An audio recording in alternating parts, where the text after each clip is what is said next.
Forget campers, 725s and M4s. This is the real reason why you hate Modern Warfare. What's up guys, it's Average Owl making average content for the average viewer. Now I want to start this video with a long convoluted metaphor that is most likely nowhere near a true representation of what I'm comparing, but it sounds good in my head so I'm sticking with it. That sound okay?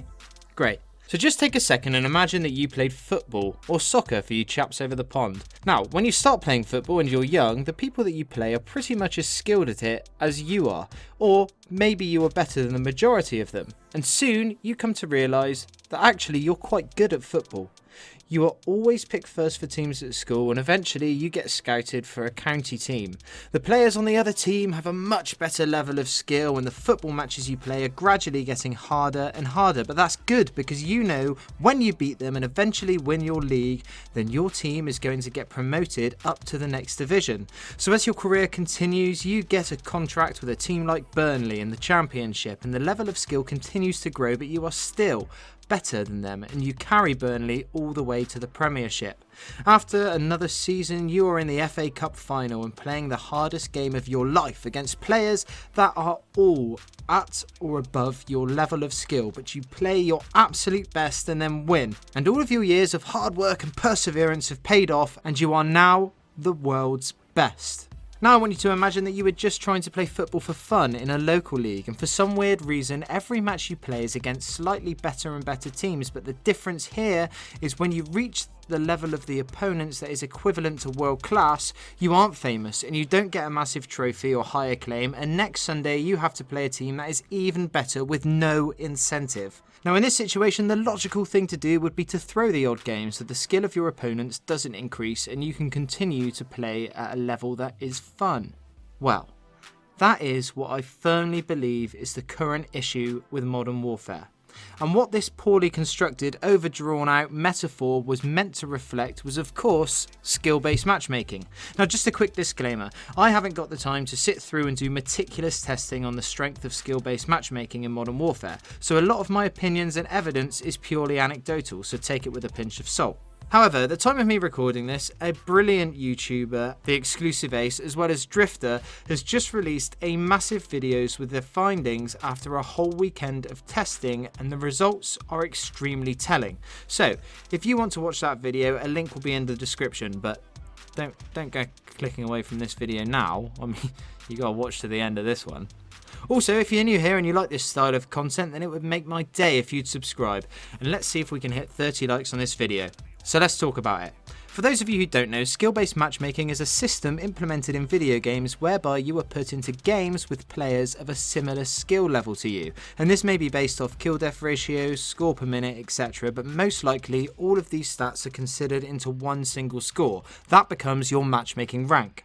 This sort of system will be most prevalent in games like Overwatch, Rainbow Six Siege and Counter-Strike Go in their ranked playlists. Now, in these games, the idea behind it is that you start off as a low rank and over time you become better as a player and are able to climb the ranks and go from being a bronze level noob to being able to flex your dick size to the entire fucking world by saying that you have finally reached the rank of diamond. And this acclaim is well earned because every match you play, you are placed with opponents that are in the same rank as you, and when you beat them, you are rightly so promoted into the next rank, and this keeps going on as you improve and start outshining the players in your rank. And this works because you are seeing physical proof of your improvement, and every game you win is well deserved and well earned and has been fought for. See, games like Rainbow Six Siege are competitive games by nature, so when you play them, you go into it with a competitive mindset and you psych yourself up because you know that you are going to have to play your absolute best. And that sort of game is fun for some people, but for a lot of people, they prefer a much more casual type of game.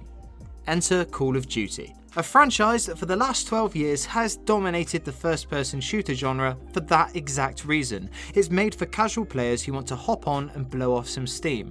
That's not to say that people don't take it seriously though, but the way that you measure skill in Call of Duty is very different from that of Siege.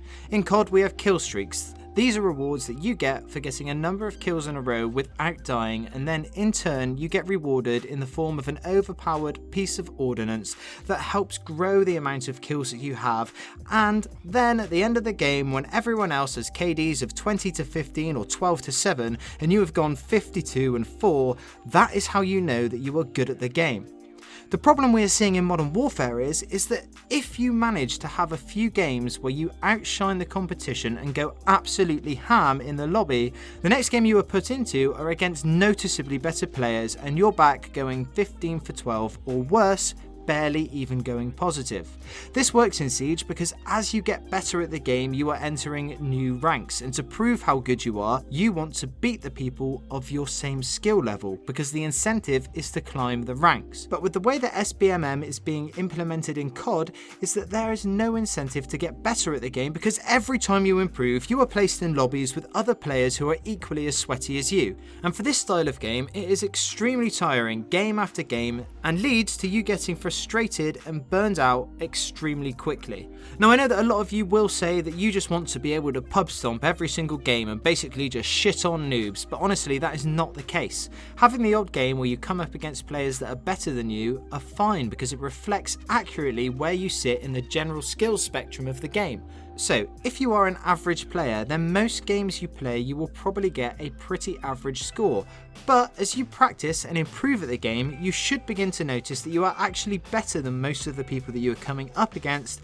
But when you do get absolutely slapped all game by someone, it gives you that motivation to keep improving and learning in the hopes that one day you'll be the one dropping tactical nukes occasionally and dominating in general. In the other games that I've mentioned, the idea of skill-based matchmaking is to give you a goal and something to measure your improvement, but here, to me at least, it just seems that it's in the game to shelter the bad players from the big bad wolf whilst restricting the good players as a result, meaning that it is just not as fun for anyone. However, from the testing that xclusiveace has done, it shows that sbmm doesn't necessarily work how you would expect.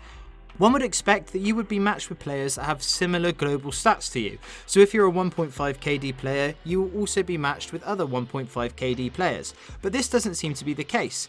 Ace said that from what he has seen, it seems that matchmaking only takes into account the past few games you have played. So if you are able to have a really decent game where you absolutely go off, then the game will recognise this, and then the next game you will be put in a lobby with players that also had a really good game recently. And then when you reach a point where you are playing with players that are above your skill level, then you'll be placed back into the easier lobbies. But what all this means is that to be able to have fun and play Call of Duty like it has been played for the last 12 years, the most viable tactic is to play a few games in a row and intentionally kill yourself over and over and do really bad on purpose so that when you want to try and have a good game, you will be put with really easy players because the matchmaking system thinks you're trash. Now ask yourself, if you knew that you had tricked the system into thinking you were awful so you could get put in a game with terrible people, would you feel good about yourself when you go 50-3? No, of course it fucking wouldn't. It would feel cheap, like you had faked your birth certificate to say that you were 12 so you, as a grown-ass man in your 20s, could win the 100-metre sprint at a school sports day. Whereas if you were put into games with players of all skill levels, then if you do well, you know it's because you are just better than the average player that you have been up against. I think for me this is most obvious in Ground War. In Ground War you have 64 players per match, so on that basis there is a real small chance that you will be able to find 64 players all with the same level of skill. This might be easy if you were looking for 64 average players, but for the players in the top tier of skill, the matchmaking times would be horrendous, and because of this, it's clear to me at least that sbmm isn't in Ground War. This is why so many YouTubers are openly saying that Ground War is their go-to mode, because even though Ground War is the mode that's furthest away from traditional CoD gameplay, it's the only mode that still plays how traditional CoD should, which gives you a chance to actually improve your skills and see the fruits of your labour. I don't know if the devs will address this in any way, but for me at least, I really think it would make the game much more enjoyable. I recently started playing a few games of hardcore with a friend of mine who has only recently got the game. Now, I don't know if it was because I was playing with him or because I haven't played hardcore before or what, but I found that I was doing infinitely better in these matches, and coming up against just normal opponents like I am used to. People that were making mistakes and over-peaking lines of sight, people using guns other than the M4 and the 725, and people that weren't just sitting in a corner just playing their streaks because that is the only viable tactic. I don't know if this is to do with skill-based matchmaking or if it's indicative of hardcore just being less sweaty, which I know is a massive oxymoron, but honestly, playing hardcore to me feels so much more like Call of Duty. It could be that sbmm isn't as prevalent in hardcore because there is much less of a player pool, so it's just not viable to have these strict parameters in place. But either way, in 5 hours of hardcore, I have had more fun than in 48 hours in core, and to me, that just shows that there needs to be some change. But anyway, that's what I have to say about skill-based matchmaking, and I would love to hear your thoughts on the situation. Let's start a real discussion down below.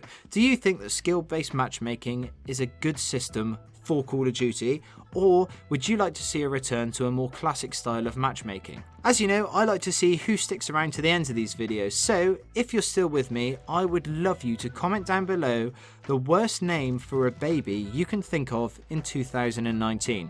For me, it's gotta be Keith. Like, can you seriously imagine looking at a beautiful newborn baby boy with unlimited potential and cuteness beyond compare and thinking to yourself, hey, you know what? Keith. He looks just like a Keith. Fuck that. Anyway, that's it from me today. I really hope you enjoyed this video. I'm Average Joel. Peace.